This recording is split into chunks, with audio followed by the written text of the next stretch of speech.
Welcome to The New Chemist. We're glad you're listening. Feel free to download this podcast on Google Podcasts, Apple Podcasts, and Spotify. Here on The New Chemist, we discuss chemistry, which simply put is the science of change, as well as careers, community research, and COVID-19. We're happy you're tuning in. My guest today is Dr. Todd Golub. Thanks for joining me today. It is good to hear from you. Just briefly, I'll inform my audience about you.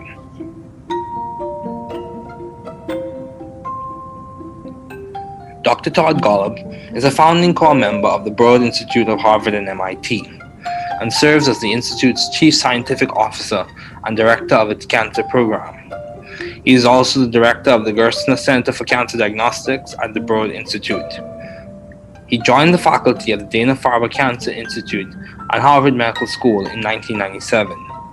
At the same time, he served as the leader of cancer genomics at the Whitehead Institute and MIT Center for Genome Research, which evolved into the cancer program at the Broad Institute, which he has directed since 2004. Dr. Golub is currently the Charles A. Dana Investigator in Human Cancer Genetics at the Dana-Farber Cancer Institute and Professor of Pediatrics at Harvard Medical School. He is the recipient of multiple awards, including the Erasmus Hematology Award, the Richard and Hinda Rosenthal Memorial Award, and the Outstanding Achievement Award from the American Association for Cancer Research, the Paul Marks Prize for Cancer Research, the E. Med Johnson Award from the Society for Pediatric Research, and the Judson Darland Prize for Outstanding Achievement in Clinical Investigation from the American Philosophical Society. Dr. Golub has served in the Scientific Advisory Board of numerous organizations, including serving as Chair of St. Jude's Children's Research Hospital and the Board of Scientific Advisors of the National Cancer Institute. Please welcome Dr. Todd Golub.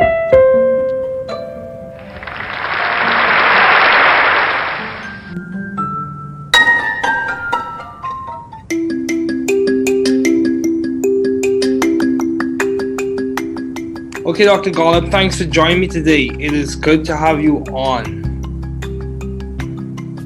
So, given all your responsibilities and accomplishments, I thought it would be good to have you as a guest on this podcast, serving at one of the leading institutes at Harvard and MIT. So my first question for you is, what have been your long-standing interests in the field of science? Well, first, David, it's great to participate in your podcast. It's great that you're doing this, and I'm happy to be here. So I have had a long-standing interest in this interface between medicine and basic science, and that just continues to get more and more interesting as more opportunities for translating what we're learning in basic science labs into the clinic are availing themselves. It's just really an exciting time for an opportunity to have real impact of science on patients. Okay, yeah, that's good. So, along with that, in that same realm, my question to you is, given all your responsibilities and accomplishments, how do you maintain view of the bigger picture in your career and in your life in general? Like, how do you see the forests amidst the trees? How do you see the entire periodic table, even though you have to deal with different elements or whatever the case may be? How do you see or maintain view of the bigger picture, especially when you face obstacles and challenges? I think getting this balance right of the big picture and the focused details is the most important thing in science and the hardest at the same time to do. My view is that the big picture is super critical because you need the big view of where you're going and why you're bothering to go there, because otherwise, what's the point of of a particular experiment if it's not taking you someplace you want to go, whether that's a concrete goal of trying to cure some disease like cancer that I'm particularly interested in, or if you're trying to go down the path of unfettered discovery to discover something that's fundamentally new.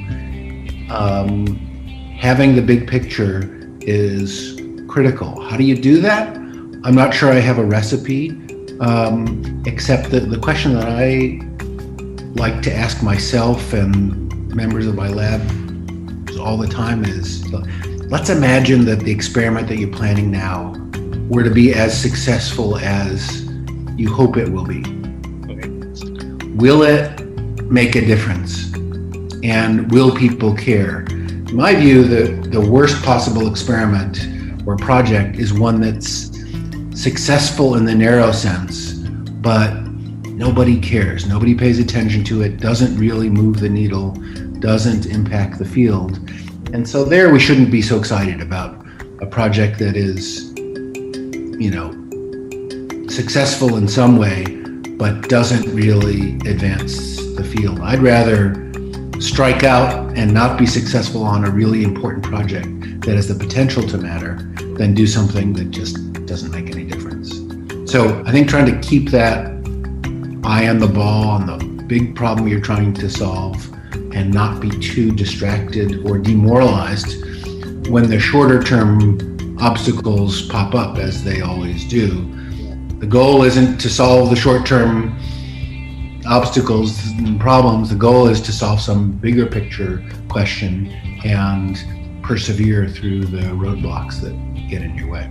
Yeah, I completely agree. Perseverance is very important, especially in this time where a lot of people are facing different challenges, even in the academic sense, with classes being in a different format than what they used to, or in an economic sense with the loss of jobs. So, along the same lines, how have you been adaptive and or creative in the field of science? You work at one of the most prestigious schools. How have you been adaptive or creative? What project that you are currently working on or have worked on, what project would you say has been like the hallmark of your creativity, if you had to label one as such? Well, I'm so glad you asked this question about creativity, because I think creativity is just at the heart of pretty much all great science, Okay. Any aspect of science. And I think that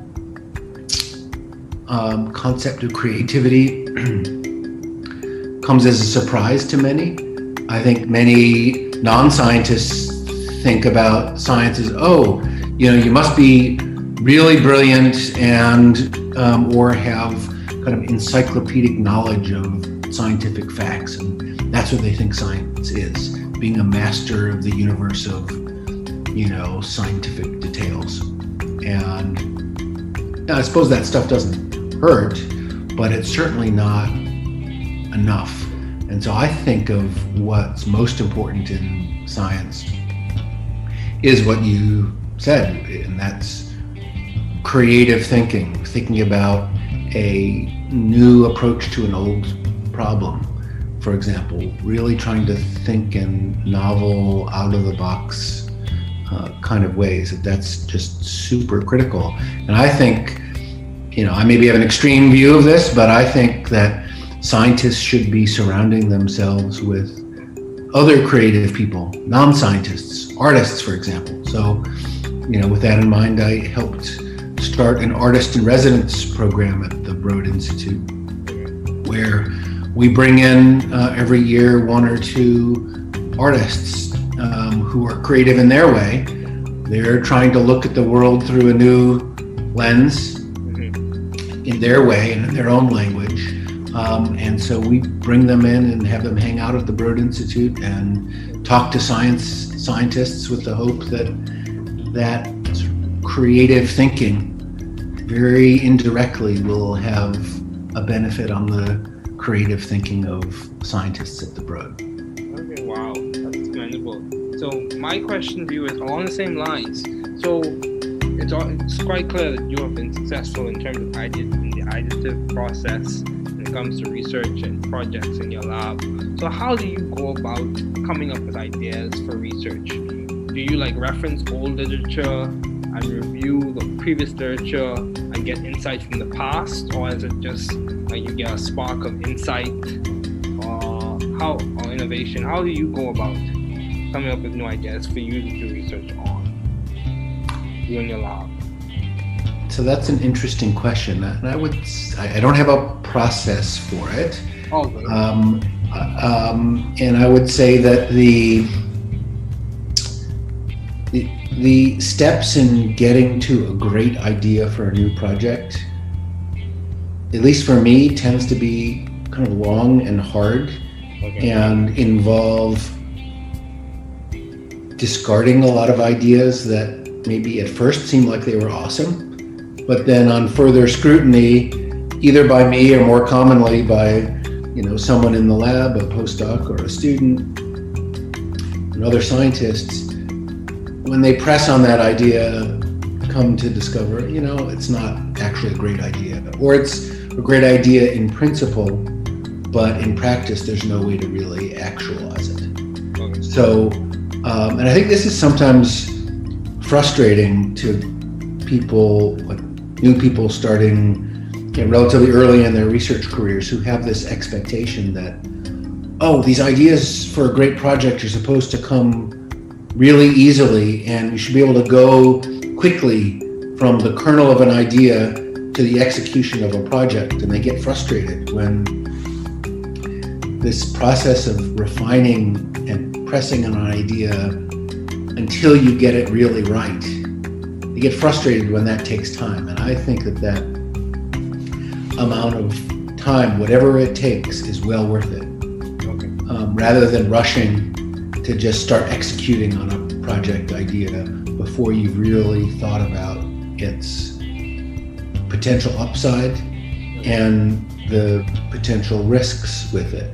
Now, it's also an interesting question, how does that process of coming up with a great project idea relate to the past versus the future? On the one hand, if you're totally ignorant of the past, you're at risk of just doing the same experiment someone else has done and failing at it again. On the other hand, if you're too hamstrung by what's come before and you only base what you're going to do based on the next step that seems obvious given what's already been done, I think that kind of limits your scope. Okay. And so for me, most projects actually don't start with a review of the literature. They think in a completely blue sky about what might be possible in the future, and then go back and ask, okay, this seems like a really good idea. Has nobody really ever done this before? And then scour the literature to sort it out. I think that's, at least for me, a better order.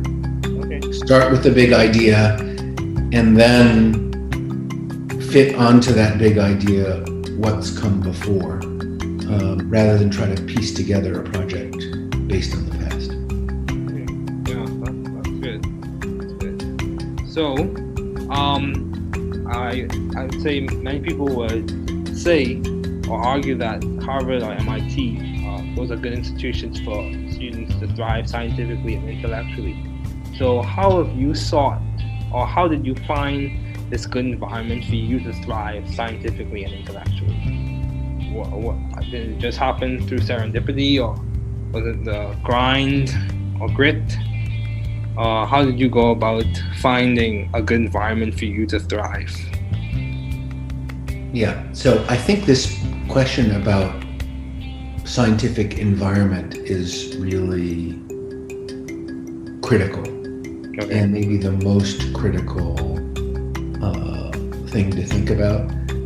Often when people are leaving our group to take up, for example, faculty positions elsewhere or scientist commission positions in companies, sometimes they come with a spreadsheet that says, okay, here's how many dollars are being offered from this university and that university, and here's how many square feet of space I would have in this position versus that position. What do you think? And my answer is almost invariably,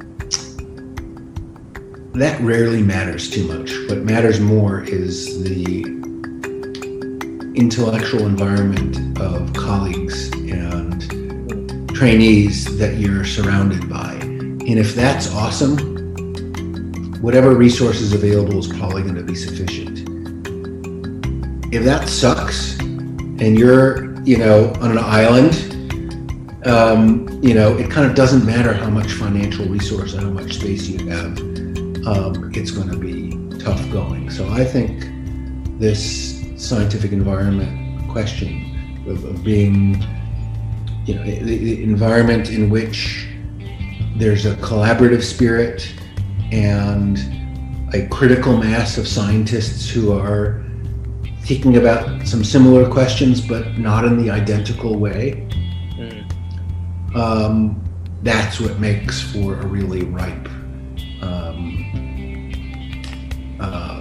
environment for research. And so you're right, the Boston community is pretty amazing with respect to the large number of faculty and students and trainees and other scientists in this community, and I think that makes us all better. How did I wind up here? Yeah, mostly by serendipity,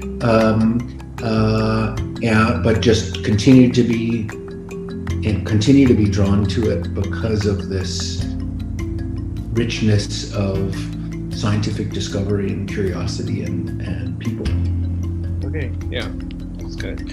So, in terms of, if you had to given all your responsibilities and accomplishments, how are you maintaining a balanced life, or how do you maintain a balanced life?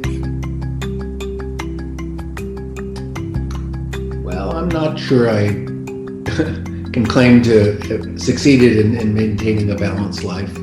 I think for some people, dividing their life into work and non-work personal life with a bright line between the two is what makes them happy and is effective. My brain doesn't work that way, for better or for worse, and so I tend to think of what I do as a person and as a scientist as a big continuum where sometimes the balance is wrong at any particular time. Okay. And then it swings the other direction at a different period of time. And that kind of flexibility works for me. I think, one of the skills in developing as a PI that often doesn't come naturally, didn't come naturally to me, but now I've gotten better at it, is how to say no to things. Okay. And to really only say yes to those things that you think are going to really drive your own scientific program, or have some other kind of positive impact, supporting students and trainees, or making the world a better place in some other way. If it doesn't really move the needle in some dimension that's significant, just say no. And that is easier said than done, but doing that can have a big impact on your sanity and work-life balance for sure. Wow, that's good. Yeah, I completely agree. For me personally, as a graduate student, I'm still figuring out balance myself. So I completely agree. Sometimes balance is a dynamic process. It's not I have achieved it or I haven't reached it completely. So after reviewing your profile and seeing all the work that you've done and the impact that you've made, I would say by many standards, people would say you have been successful as a professor in the field. So what would you attribute to your success what has been the guiding factor or the impetus on which you have been so successful as a professor? Yeah, I'm not sure, but I would say that for me, the key to success is keeping focused on trying to make progress on a really big and important set of problems, and being open to taking that on with colleagues together to solve a really important problem, rather than focusing on what am I going to do myself as a professor or as a lab head. Because I think if you didn't think of the world in that way, it turns out you can take on projects and problems that are much more important when you do it collectively and collaboratively and focus on solving the problem rather than doing it just focused on your own lab. And that's been, I think, useful for me to keep that in mind. And if you do that and wind up making scientific progress, it does just fine for your own career. So it's not like it's falling on your sword to collaborate and to share in, authorship or leadership of a complex project if the project really benefits from that joint leadership. There's plenty of notoriety to go around for everybody.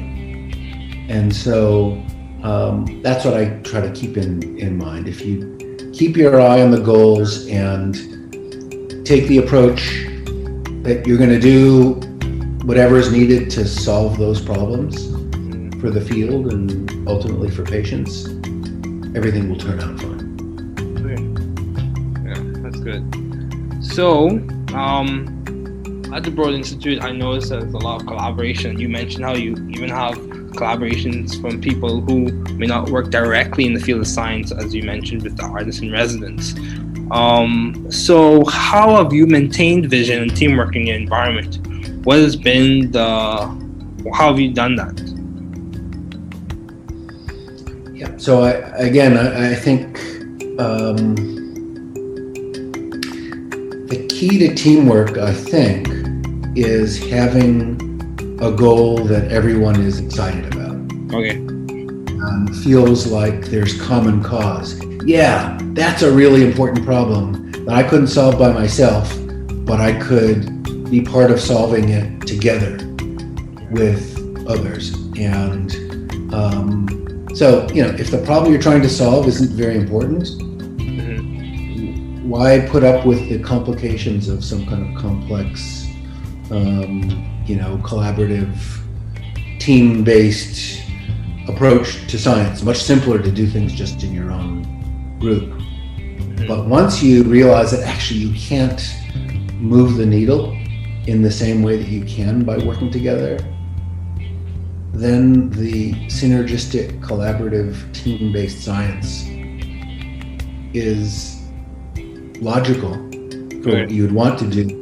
And you're happy to put up with the occasional complexities of, sometimes decision making is less straightforward when you have multiple leaders working together to solve a problem than it is if you just have an individual leader. Oh well, that's part of the cost of taking on a project which, if successful, will really change the world. And that's a trade-off I'm more than willing to take. But that's why, again, getting back to where we started, it's super critical to make sure you're working on the right problems. Because if you're going to try to organize all this complex interaction and collaboration, but for a project and a goal that doesn't really matter, who needs it? Yeah, that's true.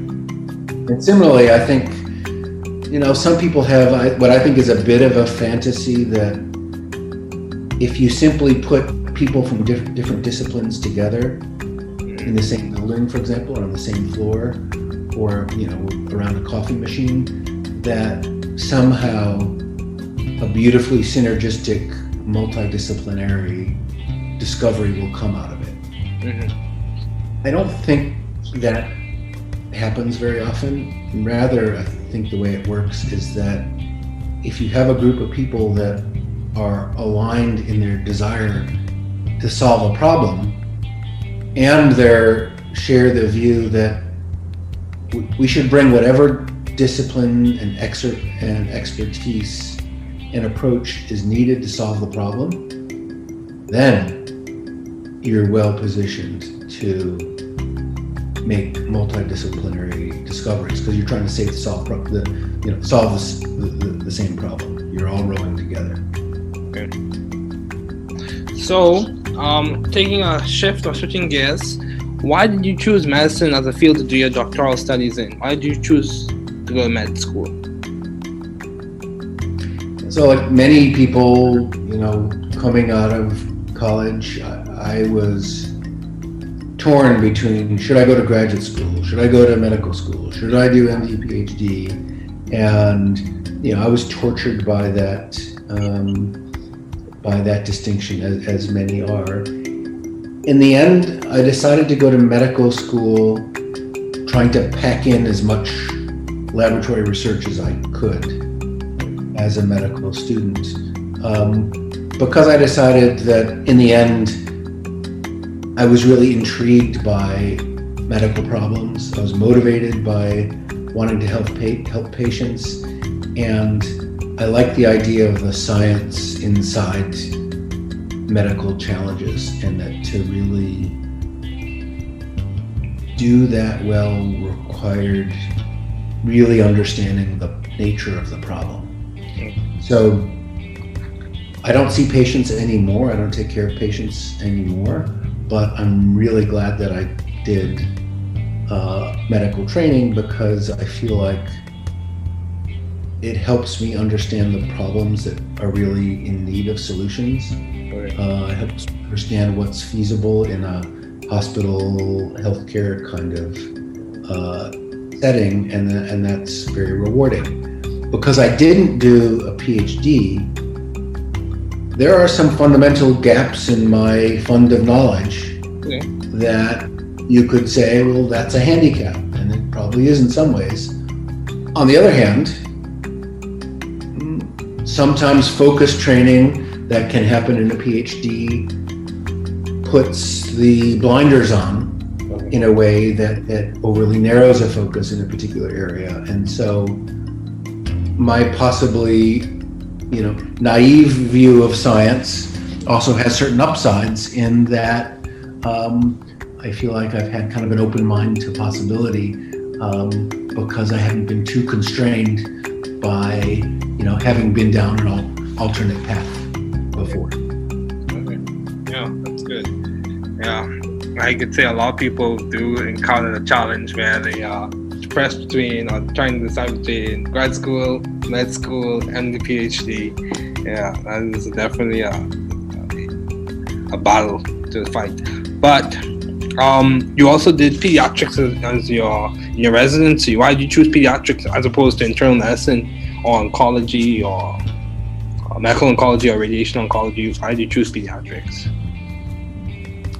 So the honest answer is that I found pediatricians to be really nice people. Okay. And we discussed before, the environment that you're in is a really important part of work. And so I liked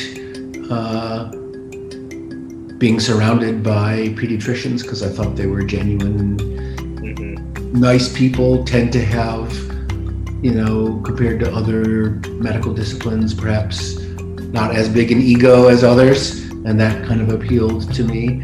And of course, I liked interacting with kids and young families, and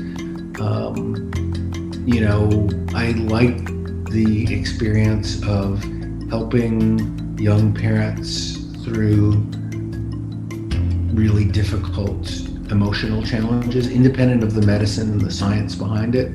I subspecialized in pediatric oncology, and when young parents are faced with the news that their kid has cancer, that's the worst possible news most parents can imagine. And so having to break that news to them, on the one hand, was very difficult and unpleasant. On the other hand, it was one of the things that brought me the greatest satisfaction as a doctor, because if you can help a family through the darkest period for them and help them see a ray of light and help them understand something really complex and help them see that there's reason for hope without sugarcoating it, then you've really done something personally meaningful, and that brought me a lot of pleasure. And so in an ironic way, that aspect of delivering bad news is something I miss, because doing that well, I think, can be such a help to patients and families, and doing that poorly, is awful. And so that was a skill I enjoyed developing. Yeah. I actually have a relative who's a pediatrician, and he echoes some of the same sentiments in that, my dad is a pediatrician, he echoes some of the same sentiments in that one of the things he enjoys seeing is how resilient children can be, even in the midst of facing those challenges with diseases and stuff like that. So, no, their kids are amazing, both emotionally, in what they often, unfortunately, have to endure, and medically, they're amazingly resilient. Their bodies are amazingly resilient and adaptive, and so there's also some really interesting science in there as well. I agree. So as we conclude, do you have any advice to those wanting to pursue the field you are currently working in, studying in, matriculating in? If you had to give advice to whether it be scientists who are facing challenges in the midst of COVID, or undergraduates who aspire to a profession that you're working in any of those areas, what advice would you give?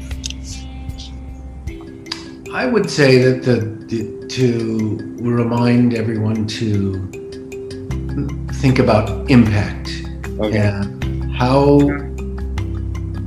what can you do with your life that will maximize your impact in a field, on the world, and then do whatever it takes to have that impact. If you're heading down a path that in science that feels like, even if in the short term it's successful, the impact is minimal, that's not great. And it's worth stepping back and asking, what could I be doing in a different direction that can't guarantee big impact? Because if you want guarantees, you're not going to have big impact. The guaranteed successes gives you incremental success. It doesn't give you the really dramatic impact that I think we'd all like to have. And so that means being willing to take on some risk, and I think that's okay and good. But just make sure that the potential for big impact is there, because if it's not, you should be using your talent and your brilliance and your creativity and your motivation and hard work. You should be putting all those skills to work on something more important. I agree. So, Dr. Golub, thank you so much for joining me today. It was good to have you on.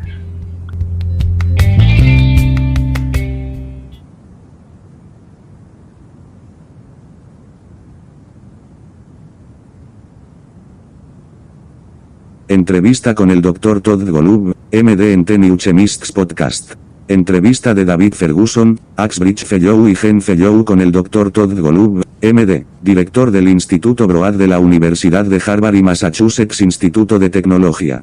David Ferguson. Mi invitado de hoy es el Dr. Todd Golub. Gracias por acompañarme hoy. Me da gusto oír de ti. Brevemente, informaré a mi audiencia sobre ti. El Dr. Todd Golub es un miembro fundador del Instituto Broad de Harvard y el MIT, y se desempeña como director científico y director del programa de cáncer del instituto. También es el director de la David Ferguson Centro Gerstner para el diagnóstico del cáncer y el Instituto Broad. Se unió a la facultad en el Dana-Farber Cancer Institute en la Harvard Medical School en 1997. Al mismo tiempo, se desempeñó como líder de Cancer Genomics en el Vitead Institute y el MIT Center for Genome Research, que se convirtió en el programa de cáncer en el Instituto Broad, que tiene David Ferguson. Dirigido desde 2004. El Dr. Golub es actualmente el investigador Charles A. Dana y genética del cáncer humano en el Instituto del Cáncer Dana-Farber y profesor de pediatría en la Facultad de Medicina de Harvard. Ha recibido múltiples premios, incluido el Premio Erasmus de Hematología, el Premio Richard and Linda Rosenthal Memorial, uno de los del Premio al Logro Sobresaliente de la Asociación Estadounidense para la Investigación del Cáncer.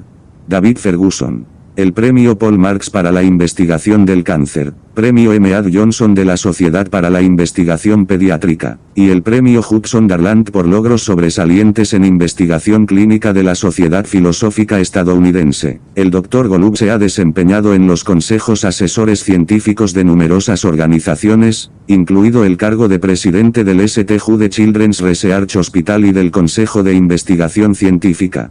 David Ferguson. Asesores del Instituto Nacional del Cáncer, por favor dele la bienvenida al Dr. Golub. David Ferguson. Bien, Dr. Golub, gracias por acompañarme hoy. Es bueno tenerte. Entonces, dadas todas sus responsabilidades y logros, pensé que sería bueno tenerlo como invitado en este podcast que presta servicios en uno de los principales institutos de Harvard y el MIT. David Ferguson. Entonces, mi primera pregunta para usted es ¿cuáles han sido sus intereses de larga data en el campo de la ciencia?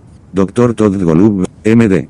Bueno, primero, David, es genial participar en tu podcast, es genial que estés haciendo esto y estoy feliz de estar aquí. Entonces, ya sabes, he tenido un interés de larga data en esta interfaz entre la medicina y la ciencia básica. Dr. Todd Golub, MD. Y eso continúa volviéndose más y más interesante a medida que surgen más oportunidades para traducir lo que estamos aprendiendo en los laboratorios de ciencias básicas a la clínica. Es realmente un momento emocionante para tener la oportunidad de tener un impacto real de la ciencia en los pacientes. David Ferguson. Sí, eso está bien. Eso es bueno. Entonces, junto con eso en ese mismo ámbito, mi pregunta para ti es, ya sabes, dadas todas tus responsabilidades y logros, ¿cómo mantienes una visión del panorama general en tu carrera y en tu vida en general? ¿Cómo ves el bosque para los árboles? David Ferguson. ¿Cómo ves toda la tabla periódica aunque tengas que lidiar con diferentes elementos o sea el caso que sea? ¿Cómo veo mantiene la visión del panorama general, especialmente cuando enfrenta obstáculos y desafíos? Dr. Todd Golub, MD. Creo que lograr el equilibrio correcto del panorama general y los detalles enfocados es lo más importante en la ciencia y lo más difícil. Al mismo tiempo, para hacerlo, mi opinión es que el panorama general es súper crítico porque necesitas una visión general de a dónde vas y por qué te molestas en ir allí. Dr. Todd Golub, MD. Porque de lo contrario, ya sabes, ¿cuál es el punto de, ya sabes, un experimento en particular si no te lleva a un lugar al que quieres ir, ya sea un objetivo concreto de tratar de curar una enfermedad como el cáncer en la que estoy particularmente interesado, o si está tratando de seguir el camino del descubrimiento sin restricciones para descubrir algo que es fundamentalmente nuevo. Dr. Todd Golub, MD. Tener el panorama general es fundamental. ¿Cómo haces eso? No estoy seguro de tener una receta, excepto que la pregunta que me gusta hacerme a mí mismo y a los miembros de mi laboratorio todo el tiempo es, imaginemos que el experimento que está planeando ahora fuera tan exitoso como espera será. Dr. Todd Golub, MD. ¿Hará la diferencia? ¿Y a la gente le importará? Mi opinión es que el peor experimento o proyecto posible es el que tiene éxito en sentido estricto, pero a nadie le importa, nadie le presta atención, realmente no mueve la aguja y no impacta el campo. Dr. Todd Golub, MD. Y entonces no deberíamos estar tan entusiasmados con un proyecto que lo es, ¿sabes? Exitoso de alguna manera, pero realmente no avanza en el campo. Prefiero abandonar y no tener éxito en un proyecto realmente importante que tiene el potencial de importar, y luego hacer algo que simplemente no hace ninguna diferencia. Dr. Todd Golub, MD. Así que pienso en tratar de mantener ese ojo en la pelota y el gran problema que está tratando de resolver y no estar demasiado distraído o desmoralizado cuando surgen los obstáculos a corto plazo como siempre lo hacen. El objetivo no es resolver los obstáculos y problemas a corto plazo. Dr. Todd Golub, MD. El objetivo es resolver una pregunta más amplia y perseverar a través de los obstáculos que se interponen en su camino. David Ferguson. Sí, estoy completamente de acuerdo. La perseverancia es muy importante, especialmente en este tiempo, donde muchas personas están enfrentando diferentes desafíos, incluso en el sentido académico, con clases que se presentan en un formato diferente al que solían o un sentido económico con pérdida de empleos. David Ferguson. Entonces, en la misma línea, ¿cómo has sido adaptativo o creativo en el campo de la ciencia? Trabajas en una de las escuelas más prestigiosas. ¿Cómo has sido adaptativo o creativo? ¿En qué proyecto está trabajando actualmente, o ha estado trabajando o cómo trabajó? David Ferguson. ¿Qué proyecto dirías que ha sido el sello de tu creatividad si tuvieras que etiquetar uno como tal? Dr. Todd Golub, MD. ¿Sabes qué? Estoy muy contento de que haya hecho esta pregunta sobre la creatividad, porque creo que la creatividad está en el corazón de casi toda la gran ciencia, cualquier aspecto de la ciencia, y creo que ese concepto de creatividad sorprende a muchos. Dr. Todd Golub, MD. Creo que muchos no científicos piensan en la ciencia como, ya sabes, debe ser realmente brillante o tener una especie de conocimiento enciclopédico de los hechos científicos. Y eso es lo que piensan, la ciencia es ser un maestro del universo de, ya sabes, de los detalles científicos y...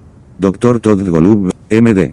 Y supongo que eso no duele, pero ciertamente no es suficiente. Entonces, pienso en lo que es más importante en la ciencia, es lo que dijiste, y eso es pensamiento creativo, pensar en un nuevo enfoque para un viejo problema, por ejemplo, realmente tratando de pensar y novedosos de maneras que eso es solo súper crítico. Dr. Todd Golub, MD. Y creo, ya sabes, tal vez tengo una visión extrema de esto, pero creo que los científicos deberían rodearse de otras personas creativas, no científicos, artistas, por ejemplo. Entonces, ya sabes, con eso en mente, ayudé a iniciar un programa de residencia de artistas en The Broad Institute, donde traemos cada año 1 o 2 artistas que... Dr. Todd Golub, MD. Son creativos a su manera, están tratando de mirar el mundo a través de una nueva lente a su manera, en su propio idioma. Entonces los traemos y los hacemos pasar el rato en The Broad Institute y hablar con científicos con la esperanza de que ese tipo de pensamiento creativo, muy indirectamente, tenga un beneficio en él. Dr. Todd Golub, MD. Pensamiento creativo de los científicos en el Broad. David Ferguson. Eso es encomiable, así que mi pregunta para ti va en la misma línea. Por lo tanto, está bastante claro que ha tenido éxito en términos de ideas y el literatura anterior y obtener información del pasado, ¿o es solo una chispa de perspicacia o innovación? ¿Cómo se te ocurren nuevas ideas para investigar? David Ferguson. En tu laboratorio. Dr. Todd Golub, MD.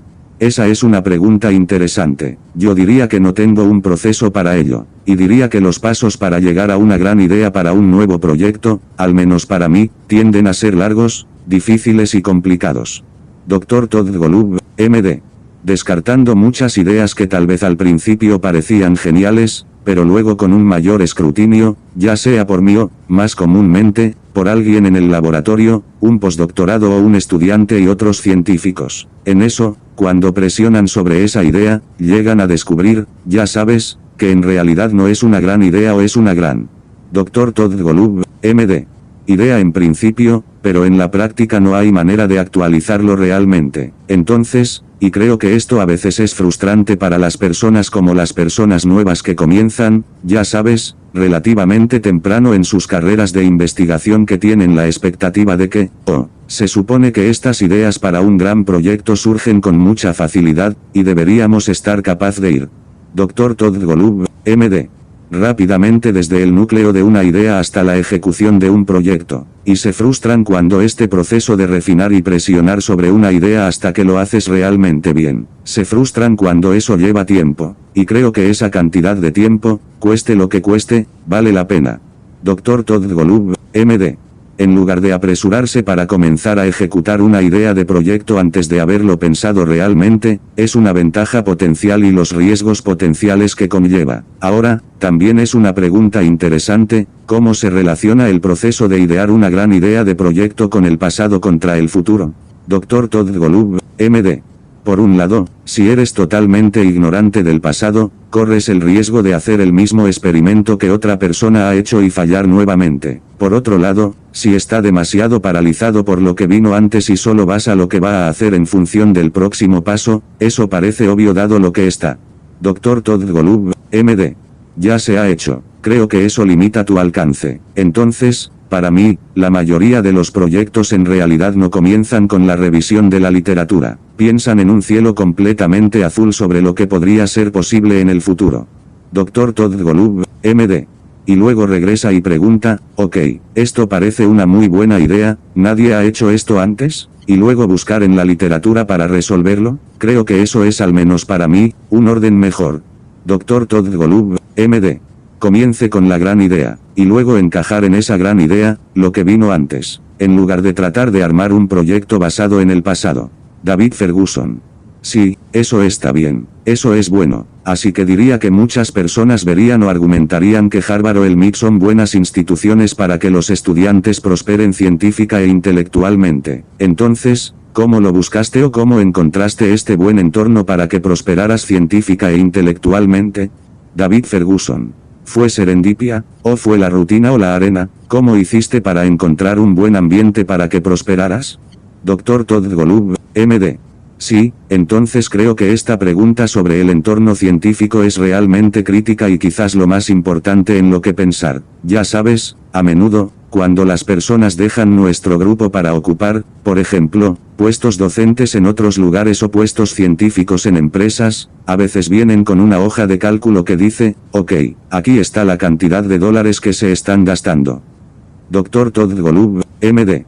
Ofrecidos por esta universidad y esa universidad, y aquí está cuántos pies cuadrados de espacio tendría en esta posición versus esa posición. ¿Qué opinas? Y mi respuesta es casi invariablemente, eso rara vez importa demasiado, pero lo que más importa es el entorno intelectual de colegas y aprendices que te rodean.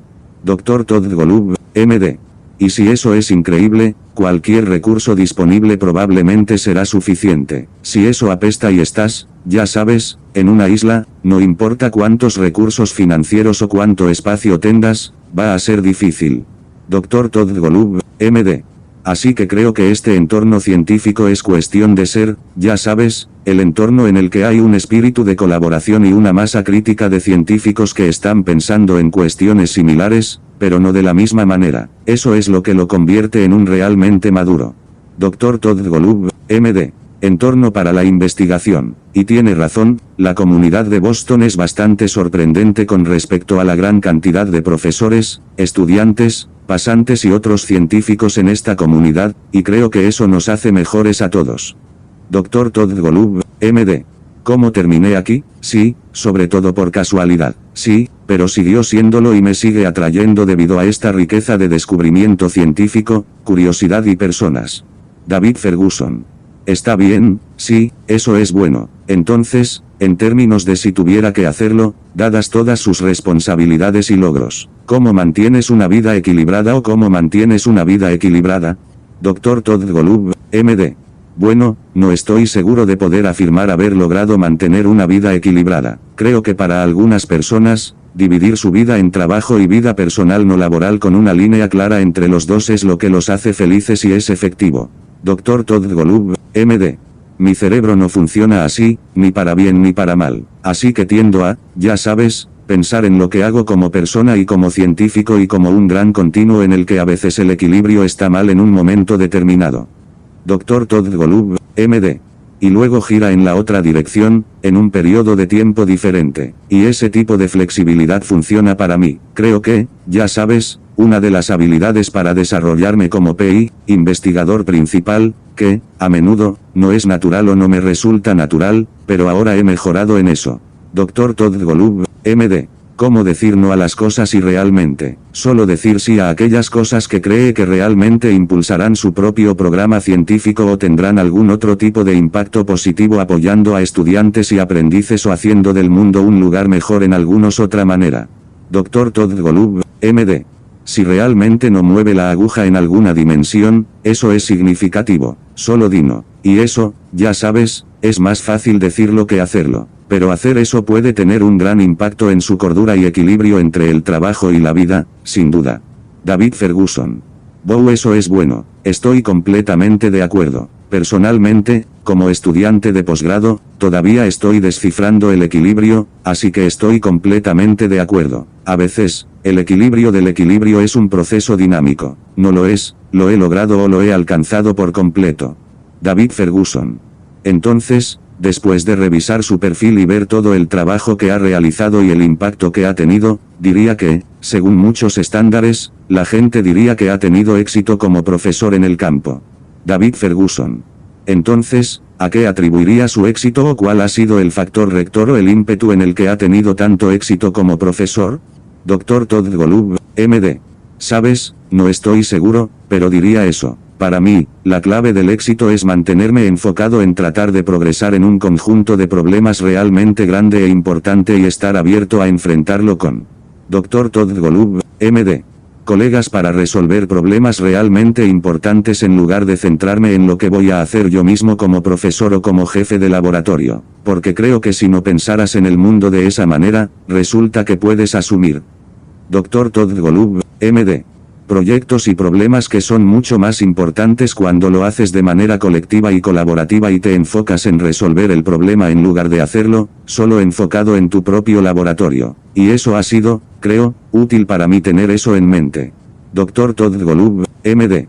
Y si haces eso y terminas haciendo progresos científicos, te irá bien para tu propia carrera. Así que no es como si estuviera cayendo sobre tu espada para colaborar y compartir y, ya sabes, la autoría o el liderazgo de un proyecto complejo si el proyecto realmente se beneficia de ese liderazgo conjunto. Dr. Todd Golub, MD.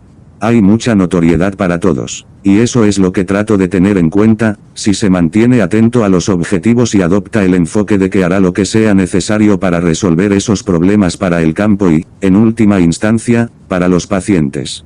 Dr. Todd Golub, MD. Todo saldrá bien. David Ferguson.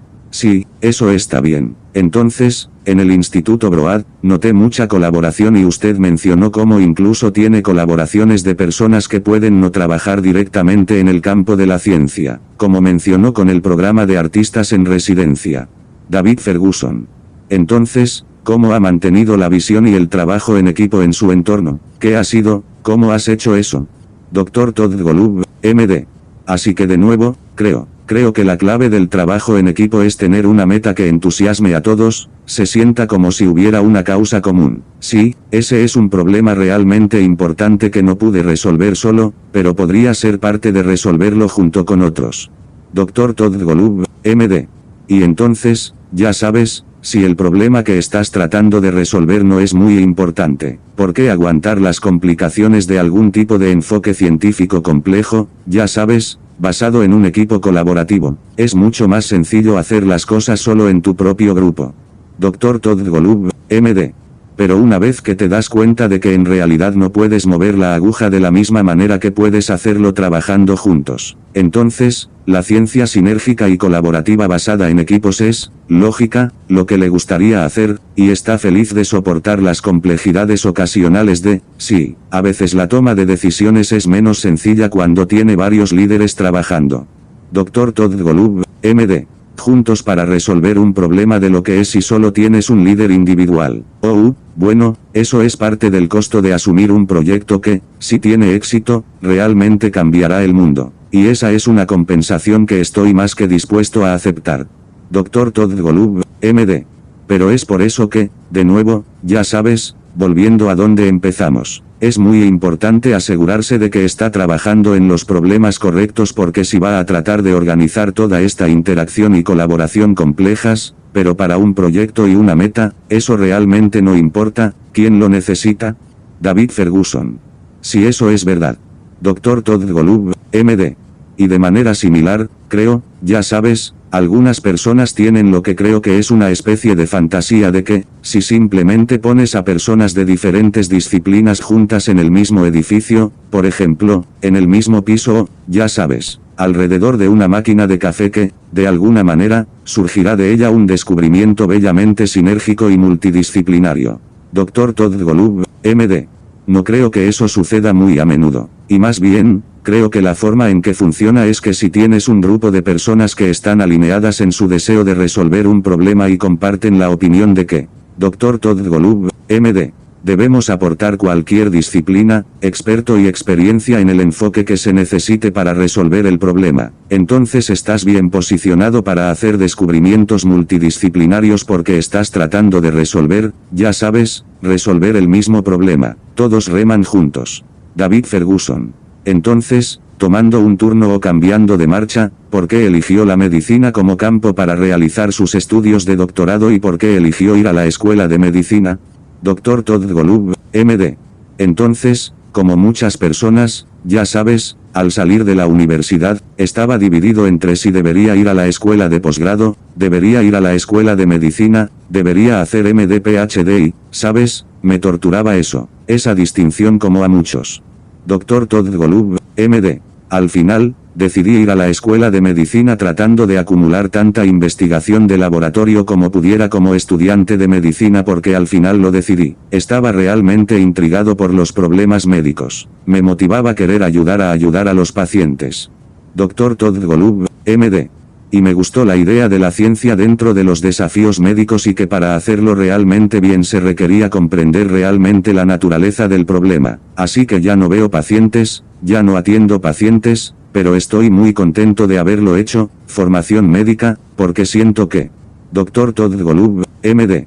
Me ayuda a comprender los problemas que realmente necesitan soluciones. Entiendo lo que es factible en un hospital, en un entorno de atención médica y eso es muy gratificante. Sin embargo, debido a que no hice un doctorado, hay algunos vacíos fundamentales en mi fondo de conocimiento que se podría decir, bueno, eso es una desventaja, y probablemente lo sea en algunos.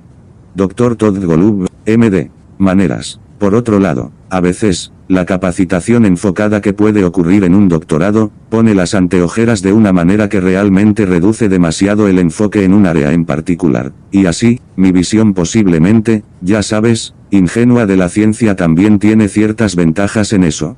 Dr. Todd Golub, MD. Siento que he tenido una especie de mente abierta a la posibilidad porque no he estado demasiado limitado por, ya sabes, haber estado en un camino alternativo antes. David Ferguson. De acuerdo, sí, eso está bien. Sí, podría decir que muchas personas encuentran un desafío en el que eligen quizás entre la escuela de posgrado, la escuela de medicina y, MD, PhD. Sí, definitivamente es una batalla que pelear. Sin embargo, para su residencia, ¿por qué eligió pediatría en lugar de medicina interna, oncología o medicina? David Ferguson. ¿Oncología o oncología radioterápica? ¿Por qué eligió pediatría? Dr. Todd Golub, MD.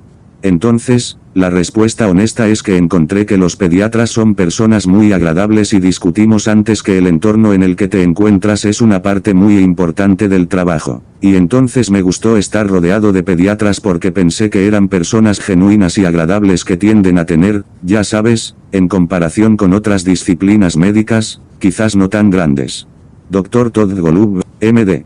Un ego como los demás, y eso me atraía. Y, por supuesto, me gustó interactuar con niños y familias jóvenes y, ya sabes, me gusta la experiencia de ayudar a los padres jóvenes a superar desafíos emocionales realmente difíciles, independientemente de la medicina y la ciencia detrás de esto. Dr. Todd Golub, MD. Sabes, me subespecialicé en oncología pediátrica, y sabes, cuando los padres jóvenes se enfrentan a la noticia de que su hijo tiene cáncer, esa es la peor noticia posible, ya sabes, la mayoría de los padres pueden imaginar, y así, tener que darles la noticia, en un mano, fue muy difícil y desagradable. Dr. Todd Golub, MD. Por otro lado, fue una de las cosas que me trajo mayor satisfacción y como médico, porque si puedes ayudar a una familia en el periodo más oscuro para ellos, y ayudarlos a ver un rayo de luz y ayudarlos. Dr. Todd Golub, MD. comprender algo realmente complejo y ayudarlos a ver que hay motivos para la esperanza. Sí, sin endulzarlo, entonces realmente has hecho algo, personalmente significativo y que me trajo mucho placer. Y entonces, de una manera irónica, ese aspecto de dar malas noticias es algo que extraño, porque hacerlo bien, creo que puede ser. Dr. Todd Golub, MD. Una gran ayuda para los pacientes y las familias, y hacerlo mal, ya sabes, es horrible. Y esa fue una habilidad que disfruté desarrollar. David Ferguson. Sí, en realidad, tengo un pariente que es pediatra, Dr. W. Ferguson, MD, padre, y comparte algunos de los mismos sentimientos en eso. Sí, mi papá es pediatra. Se hizo eco de algunos de los mismos sentimientos, y esa es una de las cosas que le gusta ver, cuán resistentes pueden ser los niños. David Ferguson. Incluso en medio de enfrentar esos desafíos con enfermedades y cosas así. Dr. Todd Golub, MD.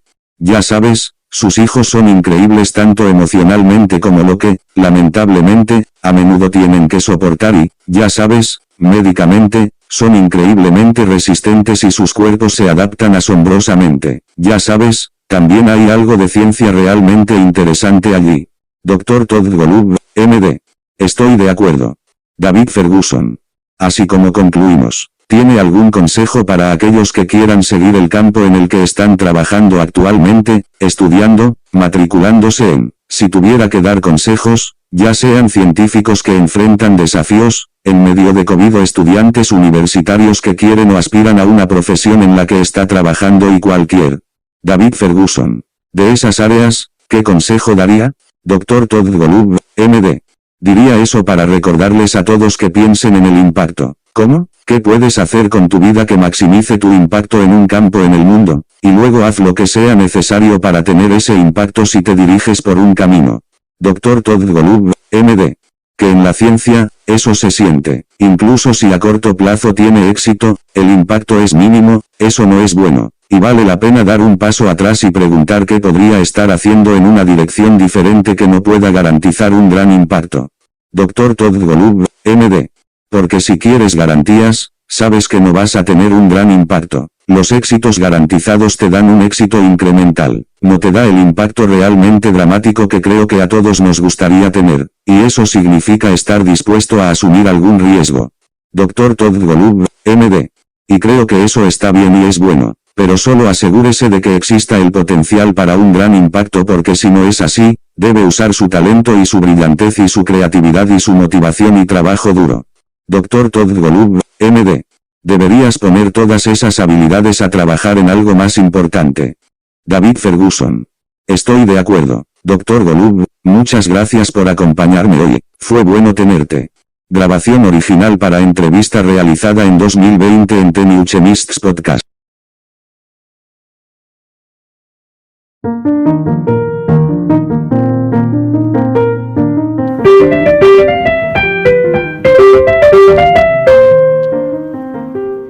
Thanks for listening. We're glad you were able to tune into this podcast. Once again, this is The New Chemist, where we discuss chemistry, which simply put is the science of change, as well as the other sciences, careers, community, research, and COVID-19. Thanks again for listening. Note, the views on this podcast represent those of my guest and I.